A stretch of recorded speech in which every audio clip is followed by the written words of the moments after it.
Olá, eu hoje vou conversar com Tami Lin. Ela é empreendedora e está imersa num ecossistema de inovação muito importante para o futuro da economia brasileira e global. Tami, você começou a entrar nesse sistema de inovação de que forma? Faz pouco tempo, né, Sérgio? Até então eu tinha uma carreira mais corporativa e como muitos jovens hoje se questionam sobre o propósito, eu entrei nessa fase também. Então, na época eu era diretora de uma empresa e ia tirar um sabático.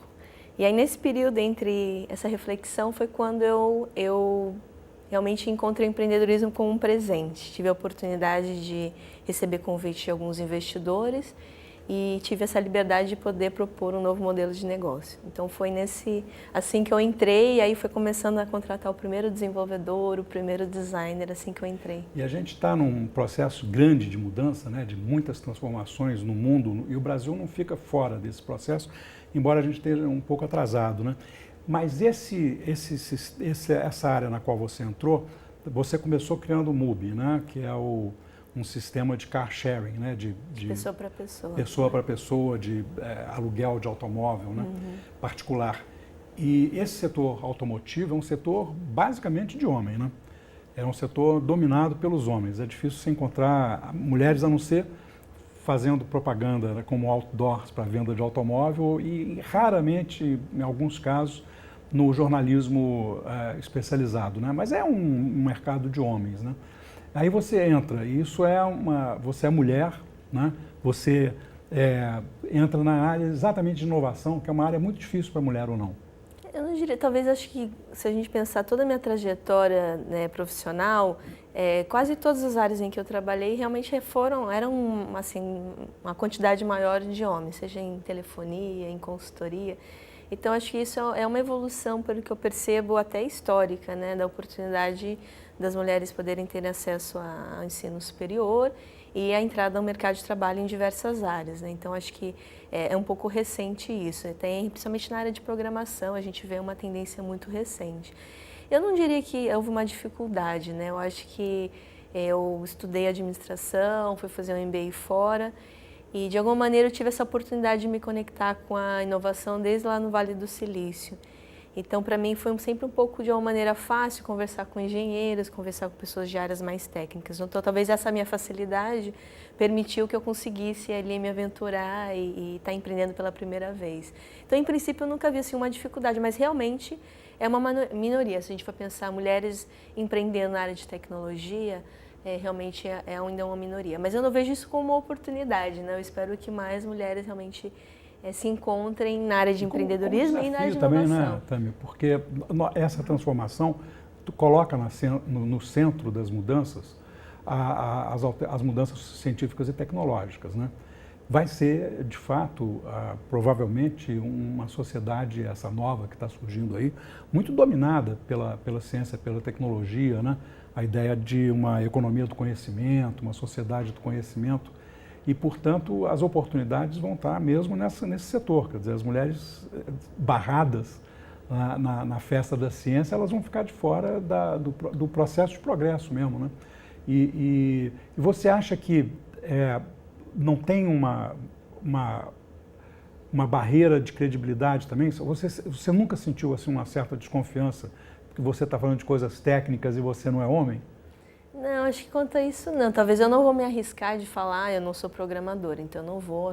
Eu tenho conhecimento geral, mas não vou me aprofundar e me arriscar em falar algo muito específico de mobile, back-end, por exemplo. Mas o que eu vejo é realmente essa evolução tecnológica está sendo muito rápida, né? Se pensar, eu fiz um estágio no Google lá em Mountain View, no Vale do Silício, em 2010. Na época, o Android ele não representava nem 3% das vendas dos sistemas. Hoje, mais de 80%, né? Então, a gente pensar, a evolução está muito rápida. Então, assim, acho que não só mulheres, homens têm que acompanhar essa evolução, né? Onde as oportunidades também vão surgir. Se a gente pensar em internet, eu trabalhei em dial-up no Brasil, na internet também, alguns anos atrás.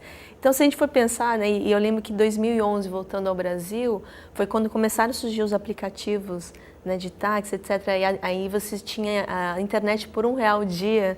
Então, assim, se a gente for pensar em 10 anos, assim, a evolução realmente, a evolução da internet, a evolução toda da questão do mobile, né?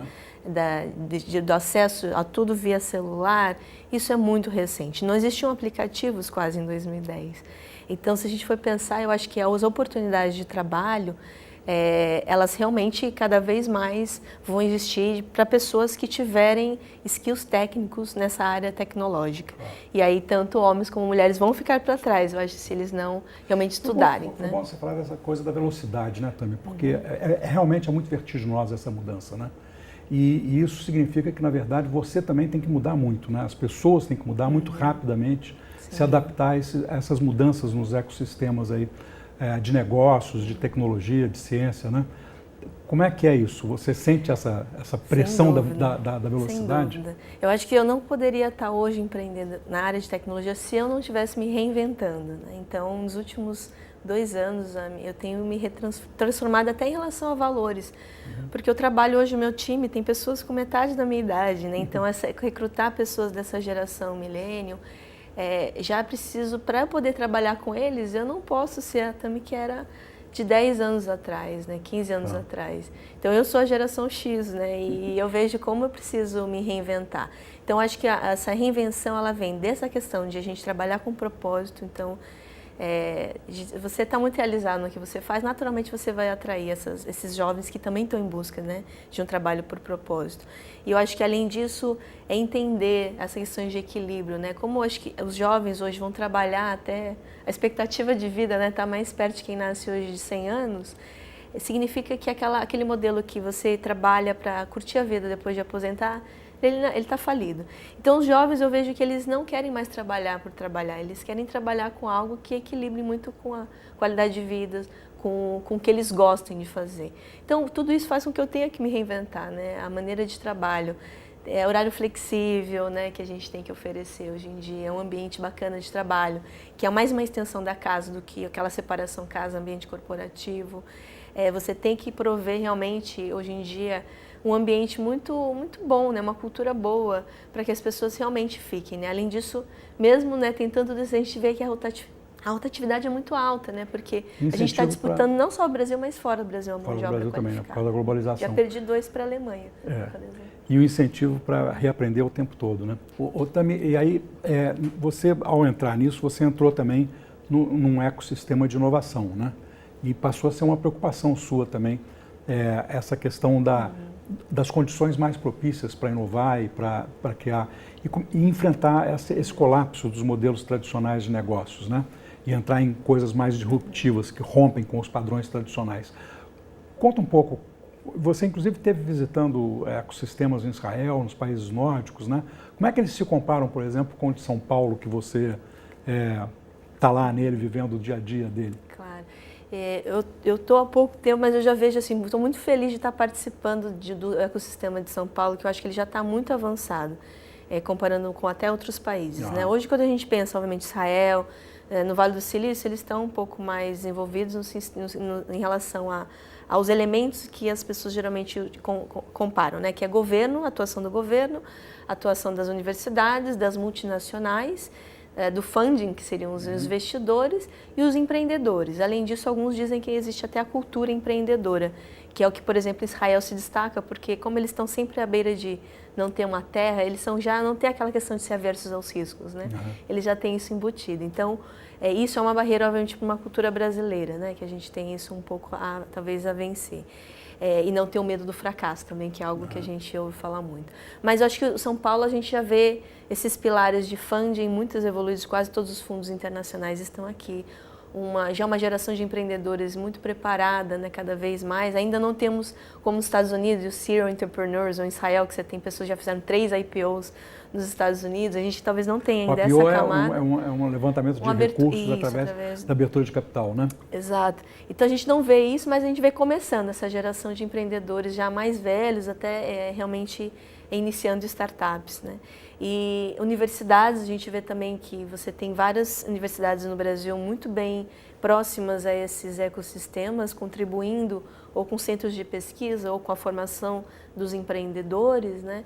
E então a gente vê que realmente talvez as multinacionais, a gente não tenha tantos centros de pesquisa no Brasil ainda, eu acho que isso está um pouco atrás, e a atuação do governo, a gente vê realmente várias iniciativas, mas talvez a questão realmente da burocracia é algo que o governo ainda deve estar buscando iniciativas que vão ajudar Agora, a facilitar isso. Agora, você está falando das multinacionais, o fato é que essa globalização da pesquisa e desenvolvimento, ela é essencial como processo da própria globalização, né?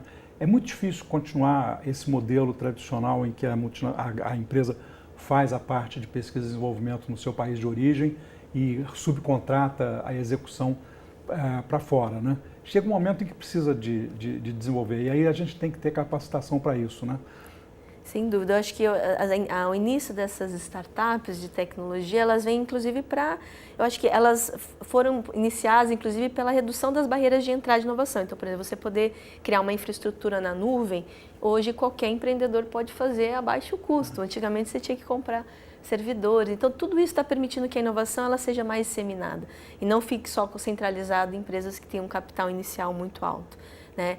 Então, eu acho que tudo isso permite essa evolução muito rápida. E vai mudar mais, né, Nathalie? Sem dúvida. Mais rápido, né? Sem dúvida. Eu vi, assim, agora em Israel, como o acesso lá, no caso deles, é toda a parte de tecnologia de cyberspace. É impressionante, né, o desenvolvimento tecnológico que você vê de, por exemplo, pesquisas via satélite, que você identifica vazamento de água, que as prefeituras compram esse tipo de serviço. Então, você vê realmente esse tipo de inovação, ela vem, às vezes, com essa parceria entre ações com tecnologias que vêm do governo, com startups, vendo o uso disso, né? E aí até devolvendo isso para a sociedade. Tami, muito obrigado por essa conversa, foi uma conversa muito ilustrativa exatamente de uma pessoa que está no turbilhão dessas mudanças, né? E num setor que é totalmente globalizado, né? Se você quiser assistir esse programa e outros, é só acessar o Futura Play.